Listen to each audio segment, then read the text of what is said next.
Halo guys, Assalamualaikum warahmatullahi wabarakatuh. Terima kasih yang udah stay kesenangan channelnya sama official lagi. Semoga kalian sehat, berkabar kabar untuk kita semuanya. Gimana kabar kalian sehat? Alhamdulillahirrahmanirrahim. Kaisam waras, Masya Allah, Kaisam doakan yang lagi sakit Allah sehatkan. Teman Kaisam yang berjuang di rumah majikan tentunya diberikan kekuatan sampai finish. Teman Kaisam yang bahagia juga tentunya jangan lupa bersyukur. Yampuy.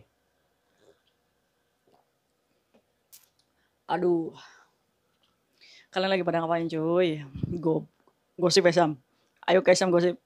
Kaisam ada gibah apa?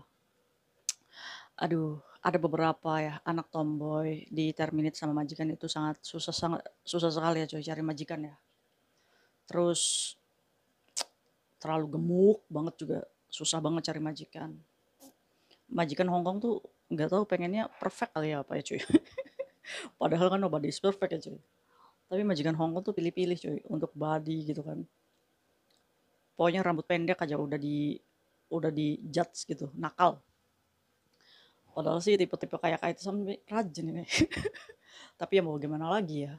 Apalagi yang tatonya banyak ya. Susah banget cari majikan. Alah, jangan ladenin kayak Tisam. Orang saya tatoan aja kok bisa cari majikan. Susah cuy. Yakin, susah. Ya kalau kita rekodnya finish ya mungkin ya kita bisa berperang ya dengan rekod kita. Tapi kalau di terminitan, tomboy sama banyak tatonya, ini susah cari majikan.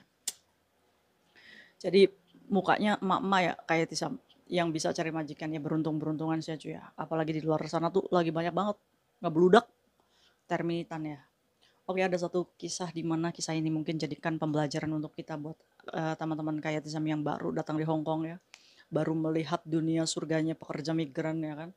Sekalinya libur di jembatan Bidadari itu banyak, wah, banyak teman-teman kita nih dari Indonesia ya. Sehingga gampang terjerumus dengan pergaulan lingkungan ya yang menjadikan kita hancur, bahkan kita merubah identitas diri gitu. Kayak gimana kayak Sam? Ya backgroundnya sih punya suami ya cuy ya, udah bercerai divorce ya. Cuma mungkin dia menahan sakit dari rumah, kecewa dengan keluarganya gitu kan. Dia punya anak, tapi di sini dia berubah jadi tomboy. Kayak Sam punya suami ya. Kayak Sam divorce ya? Enggak cuy. Emang dari dulu kayak Sam tuh begini adanya. Aduh. Kayak Sam tuh cantik kalau pakai jilbab. Wes, masya Allah. Ya didoain aja ya. Jadi kisahnya ini mungkin agak sedikit lucu ya, tapi kamu jangan ini cuy, jangan julid-julid banget gitu kan ya. Tinggal dinasehatin aja ya. Terus semoga dibukakan pintu hidayahnya untuk kembali ke kodrat yang benar ya. Jadi ceritanya cuy, di salah satu rumah majikan, di mana majikan ini apa namanya punya dua cece. Satu cecenya ini stay out ya cuy. Cecenya ini yang stay out ini jaga anak ya. Tapi pulang pergi dia pulang ke rumah nenek dan kakeknya. Di situ ada salah satu ruangan di mana kasurnya dua, di atas Cece yang jaga kakeknya di rumah itu dan satunya Cece yang stay out. Nah, singkat cerita cuy, perjalanan karir mereka berdua ini Cece yang stay out ini lebih senior. Nah, juniornya ini baru datang dari Indonesia. Awalnya interview, ini si majikan udah konsultasi nih sama si Cece lamanya. Menurut kamu Cece yang mana ini? Ex Singapura, ex Taiwan, atau mana nih? Ya Cece seniornya terserah majikan gitu karena dia nggak mau pusing gitu coy. Nah singkat cerita terpilihlah ex Singapura ya coy, di mana dia punya background experience Singapura 9 bulan tapi tidak finish. Singkat cerita nih perawakan dari mbak barunya yang menjaga kakeknya di rumah itu, dia ini rambutnya panjang ya cuy ya. Dan dengan background anaknya yang sudah umur 7 tahun. Singkat cerita lagi, termasuknya neneknya ini nggak suka kalau misalkan cecenya itu banyak dandan cuy. Jadi awal-awalnya sih Cece yang barunya nih ya, yang dari Indonesia ini, dia sering dandan di kamar dan selalu diomelin sama si neneknya. Nah makanya buat kalian ya yang cantik dari lahir, kalau misalkan kalian belum tahu nih keadaan lingkungan majikan kamu ya kayak gimana, lebih baik kalau misalkan libur dandannya di WC umum, jangan di rumah majikan, karena masa adaptasi ya cuy ya. Nah singkat cerita, 1 bulan berjalan, ini baru 1 bulan nih Cece barunya ya cuy ya, yang rambutnya panjang tadi, yang punya anak satu dan divorce. Dia ini langsung pulang-pulang libur dicepak langsung. Langsung di-mohak cuy. Rambutnya yang tadinya rambutnya segini, ini jadi mohak cuy. Wis, keren banget. Ini ex Singapura baru 1 bulan di Hong Kong udah dicepak. Nggak ada izin majikan katanya. Nggak ngomong dulu gitu cuy. Gara-gara dia sakit hati, apa namanya, selalu diomelin neneknya kalau misalkan dia itu Pak Leng-leng gitu. Jangan jangan sering pakai kayak gitu katanya. Ya mungkin si neneknya takut kalau dia hamidun ya cuy. Udah mungkin ini si Cece barunya ini punya background sakit hati ya di rumah gitu kan. Jadi hatinya juga nggak lega kerja itu. Singkat cerita nih udah dicepak tuh bohak. Pas pulang si Cece yang seniornya ini kaget pas buka pintu kamarnya. Loh kok rambutmu kenapa? Trondol kayak gitu katanya. Alah saya pusing ini katanya diomongin aja rambut panjang pada jatuh ngomong ini. Oh berarti karakter si Cece barunya ini keras ya. Ya karena masih baru udah bisa ngegerutu gitu di luar gitu cuy. Singkat cerita nih sudah dimohak tuh cuy. Majikannya setiap Sabtu itu pulang makan. Nah kaget juga majikannya, loh kenapa kamu rambutnya kayak gitu katanya. Ya kan tapi masih dalam keadaan yang ditanya baik-baik. Dia ngomong nggak apa-apa katanya biar enak aja kerjanya biar nggak banyak rambut yang jatuh. Kebetulan bisa ngomong bahasa Inggris ya. Jadi nyambung ngomong. Singkat cerita cuy. Udah ya alasan itu udah masuk akal lah. Jadinya neneknya nggak terlalu banyak komplain lagi ya. Berubah seketika. 2 bulan, 3 bulan, 4 bulan dijalani. Apa perubahannya? Rambutnya yang mohak. Itu nggak sampai di situ aja. Di chatnya kamu tau nggak warnanya apa? Ijo. Kayak saya dengerin ceritanya mau ngakak ya. Udah mohak, warnanya hijau gitu kan. Udah kayak apa ini rambutnya? Ya kan? Kayak pesulap merah kayak Sam. Itu mah merah rambutnya. Ini mah hijau. Ya kan? Ada-ada aja ini ya pekerja migran ini. Padahal masih baru dan non loh. Dia berani kayak gitu. Akhirnya Sabtu ya itu masak lagi ya. Kumpul lagi. Kaget lagi majikan. Loh kok sekarang kamu rambutnya hijau katanya. Nah, sudah tidak sampai situ aja. Ini majikan mulai membaca karakter ya si Cecenya. Lagi-lagi dia masih butuh jaga nenek kakeknya ya cuy ya.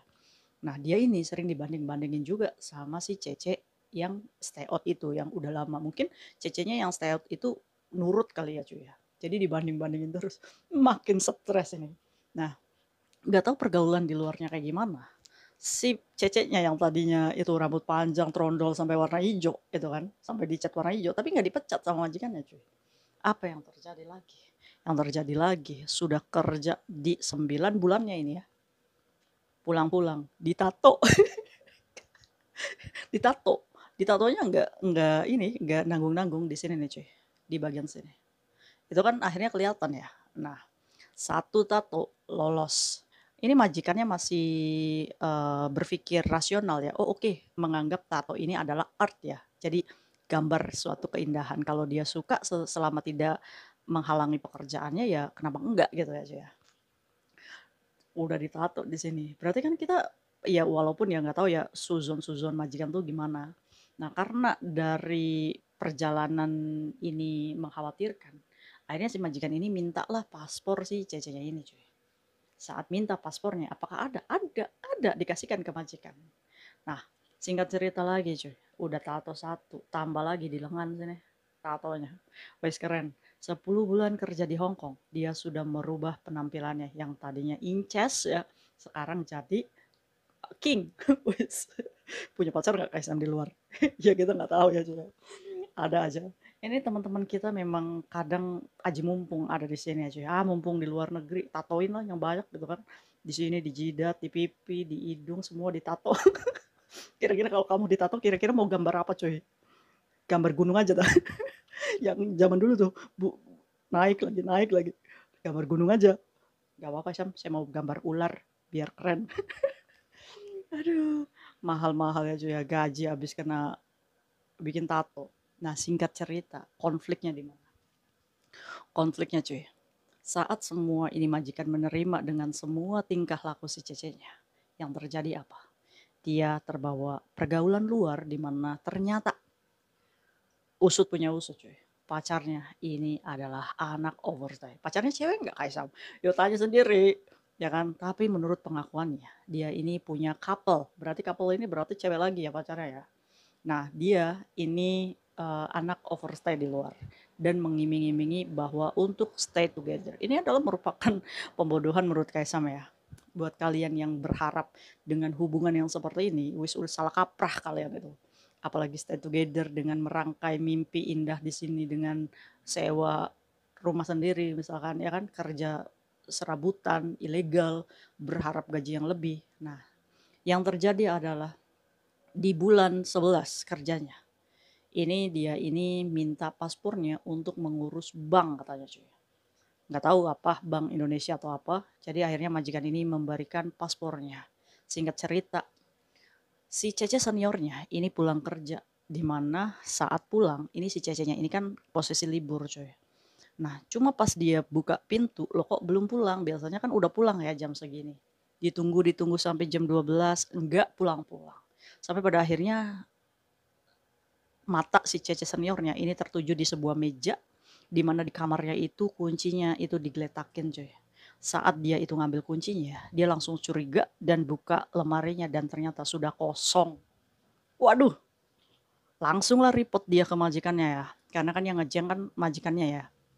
Itu dia cuma jaga si kakek neneknya aja di rumah. Saat dia ini report ke majikan, ya majikan langsung besoknya lapor ke polisi ya. Karena si cecenya ini kabur. Perjalanan pekerja migran ini di 11 bulan. Padahal dia non ya cuy ya, dari Indonesia. Dia di sini sudah salah gaul, jadi dia memilih anak luar. Udah di apa namanya dalam 11 bulan penampilannya berubah, ya mungkin dia punya tujuan dan cara hidup yang berbeda. Aduh, ini kan mengecewakan ya. Padahal nggak semua majikan bisa menerima dengan kondisi rambut yang warna hijau dengan tato yang banyak gitu kan. Termasuknya ini sudah beruntung ya, sudah diterima di keluarga ini sampai 11 bulan dengan semua perubahan gayanya diterima sama majikan ini. Tapi tetap aja dia memilih jalan overstay. Dan sekarang kayak Desam nggak tahu anaknya di mana. Tapi yang jelas majikan saya sudah legowo katanya cuy. Dan kapok ngambil Yanai Cece. Nah, jadi yang jaga nenek kakeknya sekarang Filipin. Ada-ada aja ya cuy ya. Nah, kenapa kayak Tesam itu ngomong kalau tomboy dan tato itu susah cari majikan? Ada beberapa anak tomboy ya, di mana dia interview selalu ditolak, yang punya tato pun selalu ditolak.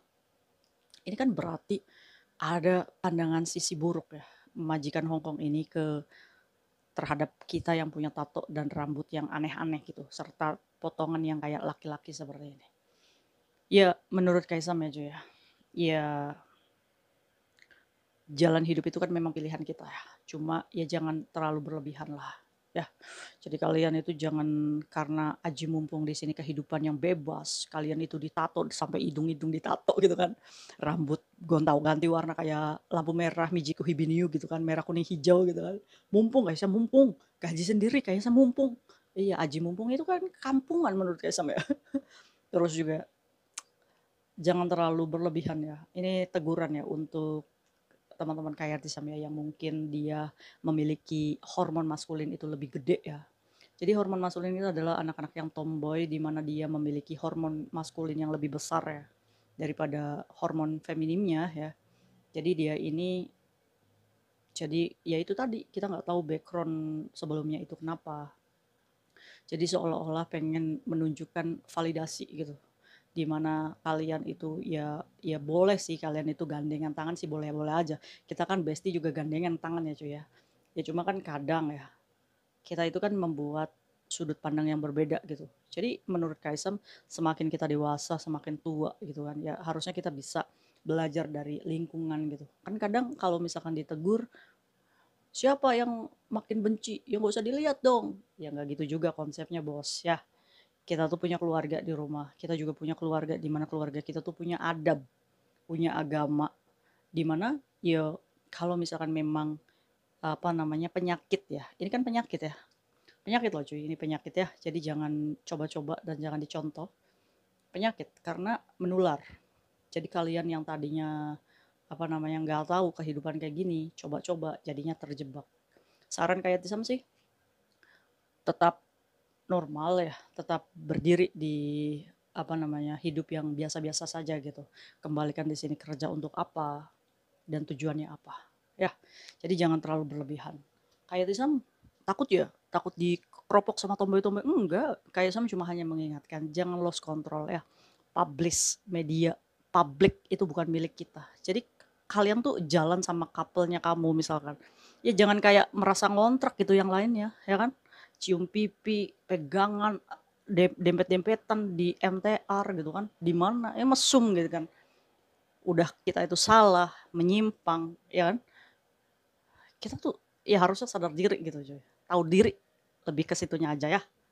Nah buat kalian hati-hati tuh ya, jangan diwarna-warnain ya. Kemarin aja diviralin itu gara-gara dia pulang libur, dicat rambutnya warna lain, terus majikannya nggak suka, terminit. Ya, majikan kalau nggak suka ya main fire-fire aja cuy. Nah kira-kira ada nggak sih teman kalian yang kayak gini tuh? Menurut Kaisang sih memalukan ya dan kampungan. Jangan dicontoh ya. Mungkin itu sharing Kaisang hari ini dan jangan dicontoh ya buat kita, jangan salah gaul.